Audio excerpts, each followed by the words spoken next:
بسم اللہ الرحمن الرحیم۔ معزز سامعین کرام، آج آپ حضرات کو مسجد نبوی کی تعمیر اور مسجد نبوی کی تعمیر کا منظر اس وقت کیا تھا، کس طریقے سے مسجد نبوی کی تعمیر کی گئی، مسجد نبوی کی جو زمین تھی وہ کس کی زمین تھی، اور مسجد نبوی میں کیا کیا استعمال کیا گیا، ان تمام چیزوں کے بارے میں بتاؤں گا۔ چنانچہ ہجرت کے بعد نبی اکرم صلی اللہ علیہ وسلم جب مدینۃ المنورہ پہنچے تو وہاں پہنچ کر سب سے پہلے جو کام حضرت نبی اکرم صلی اللہ علیہ وسلم نے کیا وہ مسجد بنانے کا کام تھا۔ جس مسجد کے لیے جو جگہ منتخب کی گئی وہ جگہ حضرت ابو ایوب الانصاری رضی اللہ تعالی عنہ کے گھر کے سامنے کی جگہ تھی، جہاں پر سب سے پہلے حضرت نبی اکرم صلی اللہ علیہ وسلم کی اونٹنی ٹھہری تھی۔ اس جگہ کا انتخاب مسجد نبوی کے لیے کیا گیا، اور وہ جگہ دو یتیم بچوں کی تھی جن کا نام حضرت سہل اور حضرت سہیل رضی اللہ تعالی عنہما تھا۔ حضرت نبی اکرم صلی اللہ علیہ وسلم نے ان سے کہا، ان کا جو چاچا تھا جن کی تربیت میں یہ دو یتیم بچے تھے، ان سے اس زمین کو بیچنے کے لیے کہا کہ یہ زمین ہمیں بیچ دو تاکہ ہم یہاں پر مسجد بنائے۔ لیکن حضرت سہل اور سہیل اور ان کے چاچا اور ان کے تمام خاندان والے لوگوں نے کہا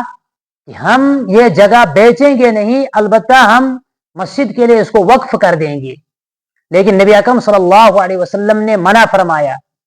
اور اسی بات پر زور دیا، اسی بات پر مصر رہے کہ اس زمین کو فروخت کر دو۔ وجہ اس کی یہ تھی کہ ایک تو یہ زمین یتیموں کی زمین تھی، دوسری وجہ اس کی یہ تھی کہ اگر اس وقت اس زمین کو ایسے ہی لیا جاتا تو عین ممکن تھا کہ بعد میں چل کر دین کے نام پر لوگ یتیموں کے مالوں کو ہڑپ کرتے اور اس کا رواج بن جاتا۔ اس لیے حضرت نبی اکرم صلی اللہ علیہ وسلم نے سختی سے منع کیا کہ ہم ایسے نہیں لیں گے، بلکہ اس کی قیمت کرو اور قیمت دے کر ہم اس زمین کو خریدیں گے۔ چنانچہ وہ اس بات پر راضی ہو گئے اور اس زمین کا بہاؤ تاؤ ہو گیا، کیونکہ یہ زمین اچھی تھی، ہموار تھا اور شہر کے درمیان تھی اور کھلی ہوئی زمین تھی، تو اس لیے اس کا انتخاب کیا گیا۔ اس کی جو قیمت اس وقت لگائی گئی، اس کا جو بہاؤ اس وقت لگایا گیا، اکثر روایات میں آتا ہے کہ اس وقت اس کی قیمت 10 دینار لگائی گئی۔ یہ قیمت کس نے ادا کی؟ بعض روایات میں آتا ہے کہ حضرت صدیق اکبر رضی اللہ تعالی عنہ نے ادا کی، بعض روایات میں آتا ہے کہ حضرت ابو ایوب الانصاری رضی اللہ تعالی عنہ نے یہ قیمت ادا کی، بعض روایت میں آتا ہے کہ اسعد ابن زرارہ رضی اللہ تعالی عنہ نے اس زمین کی قیمت کو ادا کیا۔ مختلف روایتیں اس سلسلے میں ہیں، اور اس مسجد کا جو نقشہ بنایا گیا وہ اس طریقے سے کہ 70 ہاتھ لمبائی اور 60 ہاتھ چوڑائی، یہ اس مسجد کا نقشہ بنایا گیا۔ لیکن بعد میں چل کر سن 7 ہجری میں جب مسجد تنگ پڑ گئی، لوگ زیادہ ہونے لگے، اس وقت اس مسجد میں توسیع کی گئی اور اس مسجد کی لمبائی 100 ہاتھ اور چوڑائی 100 ہاتھ کر دی گئی، جس میں حضرت عمرو ابن العاص اور حضرت ابو ہریرہ رضی اللہ تعالی عنہ بھی اس وقت اس تعمیر میں شامل تھے۔ اس وقت مسجد نبوی کی تعمیر کا جو منظر تھا وہ بڑا عجیب منظر تھا کہ جتنے بھی لوگ تھے ان کو وہی کام دیا گیا تھا جو کام ان کو کرنا آتا تھا۔ اس سے آج کے دیندار لوگوں کے لیے، آج کے لوگوں کے لیے سبق حاصل کرنا چاہیے اس سے، کہ اس میں دیکھو جس آدمی کو جس چیز کی صلاحیت تھی، کسی آدمی کو اینٹیں بنانے کی صلاحیت تھی تو اس کو اینٹیں بنانے میں لگا دیا، کسی کو پتھر توڑنے کی صلاحیت تھی اس کو پتھر توڑنے میں لگا دیا، کسی کو گارا بنانے کی صلاحیت تھی اس کو گارا بنانے میں لگا دیا۔